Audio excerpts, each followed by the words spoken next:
साथ ही इस वीडियो में मैं आपसे बात करने जा रहा हूं, जैसा कि आप सभी को मालूम है आरपीएससी द्वारा 12 जुलाई से सेकंड ग्रेड एग्जाम आयोजित हो रहा है। इस बीच पोस्टपोन को लेकर बहुत ही चर्चा सामने आ रही है। उसका क्या रीज़न है वो बताने जा रहा हूं। और अगर एग्ज़ाम पोस्टपोन नहीं हुआ तो आपके डिस्ट्रिक्ट लोकेशन और प्रवेश पत्र कब देखने को मिलेंगे उसके बारे में भी चर्चा करूंगा। लेकिन उससे पहले मैं आपको बता देता हूं, इस यूट्यूब चैनल पर आपको डेली मॉर्निंग में 11:30 बजे आरपीएससी सेकंड ग्रेड एग्जाम के लिए क्लासेस ली जाती है, जिसमें आपको आरपीएससी द्वारा 2026 में जितने भी एग्जाम आयोजित हुए उनमें पूछे गए राजस्थान जीके के क्वेश्चन करवाए जाते हैं। प्लेलिस्ट का लिंक नीचे डिस्क्रिप्शन में दिया हुआ, अगर अभी तक आपने वो प्लेलिस्ट नहीं देखी है तो आप जाकर देख सकते हैं। और वीडियो पसंद आए तो वीडियो को लाइक कीजिए, चैनल जरूर सब्सक्राइब कीजिए, क्योंकि डेली मॉर्निंग में 11:30 बजे सेकंड ग्रेड के लिए आपको आरपीएससी द्वारा 2026 में जितने भी जनवरी से लेकर जून तक एग्जाम हुए उनमें पूछे गए राजस्थान जीके के क्वेश्चन व्याख्या सहित करवाए जाते हैं। और इसके अलावा अगर अभी तक आपने हमारा टेलीग्राम चैनल ज्वाइन नहीं किया है तो लिंक नीचे डिस्क्रिप्शन में दिया हुआ, आप जाकर ज्वाइन कर सकते हो। तो चलिए बात करते हैं क्यों ये मुद्दा बना हुआ है कि सेकंड ग्रेड एग्जाम को पोस्टपोन किया जाए, क्या मेन कारण है। और अगर एग्जाम पोस्टपोन नहीं होता है तो डिस्ट्रिक्ट लोकेशन कौन सी तारीख तक जारी होगा और जारी होने के बाद आपको कैसे चेक करना है उसके बारे में इस वीडियो में कंप्लीट चर्चा करने जा रहा हूँ, इसलिए वीडियो को बिना स्किप किए कंप्लीट देखें। तो जैसा कि आप सभी को मालूम है, अभी हाल ही में पहले आरपीएससी द्वारा सेकंड ग्रेड का जब एडवर्टाइजमेंट जारी हुआ था तो उसमें लगभग 6,500 के करीब पद थे। लेकिन अभी हाल ही में 4,037 पदों में वृद्धि करके इस भर्ती को 10,537 पदों पर किया जा रहा है। तो आप देख सकते हैं 4,037 पद, पहले 6,500 थे, यानी कि 50% से भी ज़्यादा पदों में वृद्धि की गई है। और आपको मालूम है अभी तो कार्मिक विभाग ने नया रूल लागू है वो कर दिया है कि आप भर्ती परीक्षा आयोजित मतलब कि एडवर्टाइजमेंट जारी हो जाए उसके बाद भी पदों में वृद्धि कर सकते हैं 100% तक। लेकिन ये कार्मिक विभाग ने जो रूल है वो 21 जुलाई 2025 को जारी किया गया था। और रूल के मुताबिक जो भी नियम लागू होता है कार्मिक विभाग का, वो सभी नियम आने वाली आगामी भर्ती परीक्षाओं में जो नए एडवर्टाइजमेंट जारी होते हैं उसमें लागू किया जाता है। फिर चाहे आप देख लो सीईटी को लेकर भी आप देख सकते हैं, जब लास्ट बार सीईटी का एग्जाम हुआ था उसमें बहुत कैंडिडेट पास हुए तो बोर्ड अध्यक्ष आलोक राज जी ने इसमें संशोधन करने का चाहा, जिसमें उन्होंने कहा कि अब इसकी वैलिडिटी है वो 3 साल तक ही बढ़ाई जाएगी। और फिर उन्होंने कहा कि ये कार्मिक विभाग का नया रूल है तो अब ये आगामी सीईटी से नियम लागू होगा। इसी तरह आप देख सकते हैं कोई भी भर्ती परीक्षा का जो रूल है, चाहे अभी वेटिंग वाला लिस्ट वाला रूल है, तो इसमें भी ऐसा कहा गया है कि ये नियम आगामी जो भी नई भर्तियां स्टार्ट होगी उनमें लागू किया जाएगा। लेकिन जब कार्मिक विभाग ने 21 जुलाई 2025 को ये रूल लागू किया गया था उससे पहले आरपीएससी ने सेकंड ग्रेड का एडवर्टाइजमेंट जारी कर दिया था। यानी कि सेकंड ग्रेड एग्जाम का जो एडवर्टाइजमेंट है वो आपके कब जारी किया गया था, 17 जुलाई 2025 को जारी किया गया था।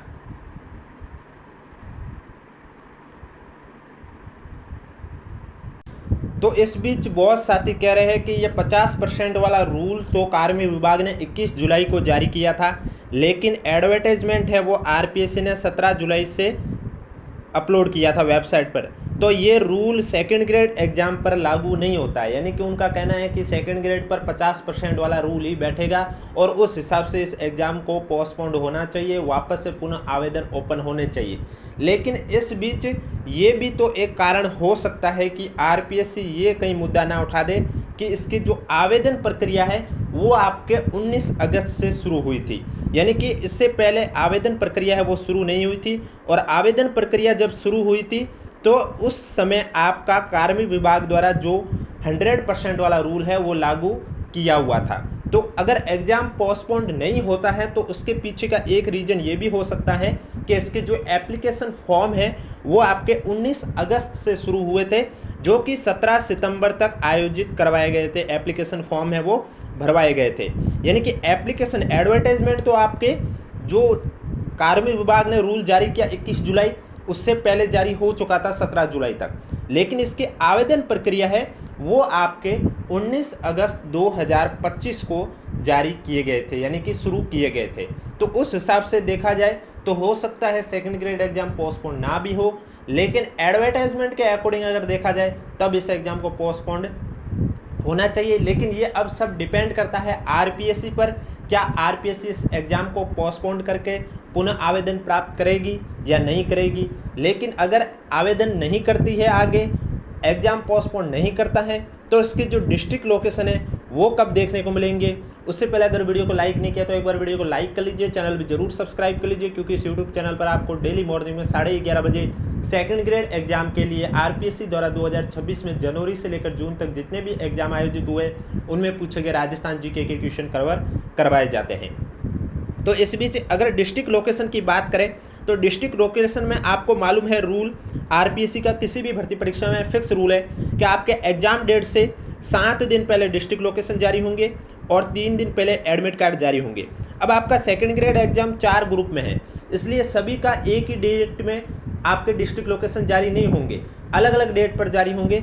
वो किस तरह से, जैसे कि ग्रुप ए है, ग्रुप बी है, ग्रुप सी है, ग्रुप डी। तो ग्रुप ए का एग्जाम 12 जुलाई से शुरू हो रहा है। इसका मतलब ग्रुप ए में जिनका भी पेपर होगा, यानी कि जिनकी भी सोशल साइंस सब्जेक्ट है, उनके डिस्ट्रिक्ट लोकेशन है वो 5 जुलाई को देखने को मिलेंगे। एग्जाम डेट से 7 दिन पहले यानी कि 5 जुलाई को देखने को मिलेंगे।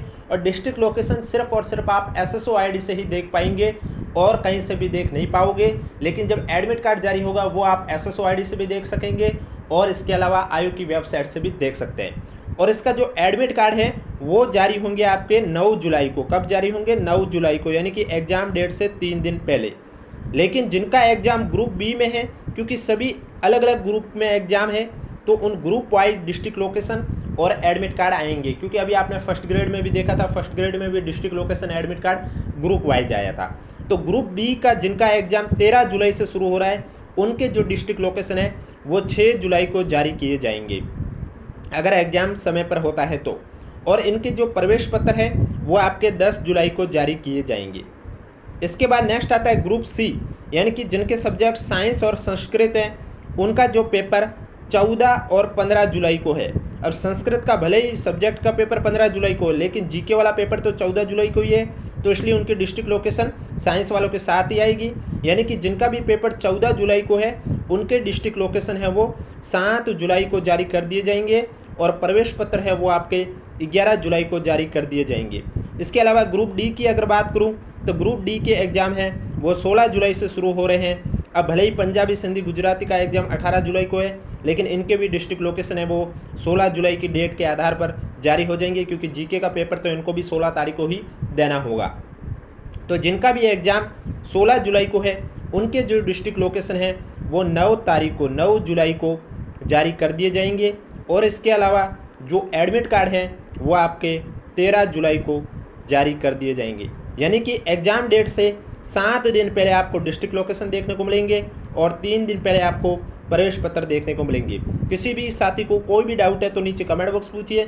वीडियो पसंद आए तो वीडियो को लाइक कीजिए, चैनल जरूर सब्सक्राइब कीजिए। अब मैं बात करने जा रहा हूँ डिस्ट्रिक्ट लोकेशन जारी होने के बाद आपको किस तरह से चेक करना है। उसके लिए सबसे पहले आपको गूगल पर सर्च करना होगा एसएसओ आईडी।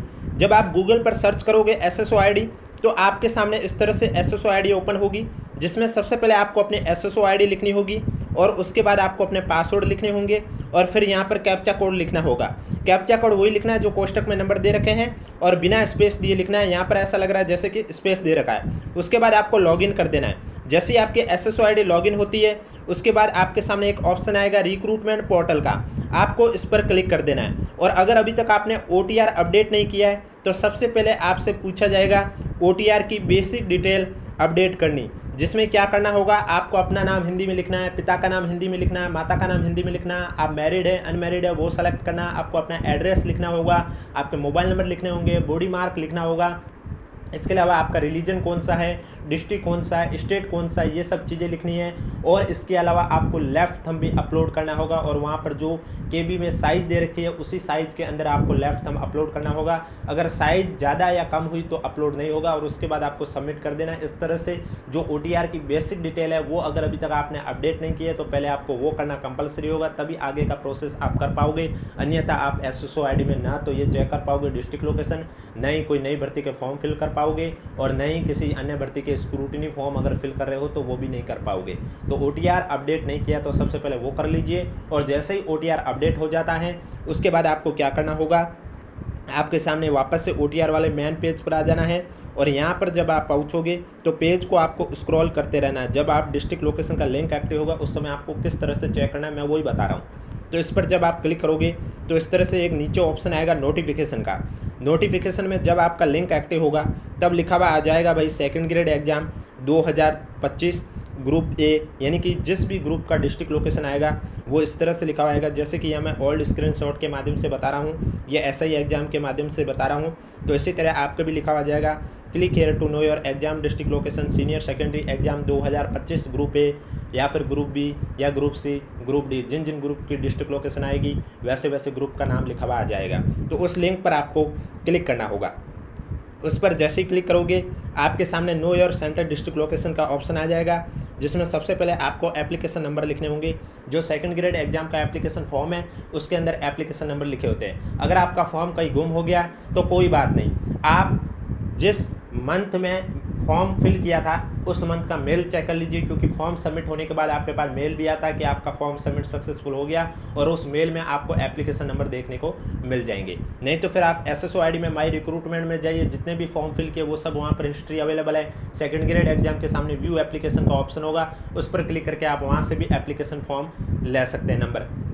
और अगर व्यू एप्लीकेशन की जगह आपके लिखा हुआ रहा क्लोज, तो इसका मतलब आपका फॉर्म सबमिट ही नहीं हुआ था, आपने शुरू कर दिया था लेकिन उसे सबमिट नहीं किया, उस वजह से भी क्लोज लिखा हुआ आता है। उसके बाद यहाँ पर आपको डेट ऑफ बर्थ लिखनी है, जो आपके डेट ऑफ बर्थ है फॉर्म के अंदर जो आपने लिखी है वो आपको लिखनी है। इसके बाद यहाँ पर कैप्चा कोड डालना है, जैसे कि यहाँ पर दे रखा 592745, उसी तरह आपके जो कैप्चा कोड लिखे होंगे वही आपको डालने हैं बिना स्पेस दिए। उसके बाद आपको सबमिट पर क्लिक कर देना है। सबमिट पर क्लिक करने के बाद जब डिस्ट्रिक्ट लोकेशन जारी होगी तो आपको बता दिया जाएगा आपका एग्जाम कौन से ज़िले के अंदर है। अब ज़िले के अंदर स्कूल या कॉलेज कौन सा होगा, ये सब चीज़ें आपके एडमिट कार्ड पर देखने को मिलेगी, जो कि आपके एग्जाम डेट से 3 दिन पहले जारी किए जाएंगे। और एडमिट कार्ड के साथ क्या क्या लेके जाना है वो भी आपके एडमिट कार्ड के ऊपर इंस्ट्रक्शन के रूप में लिखे होंगे।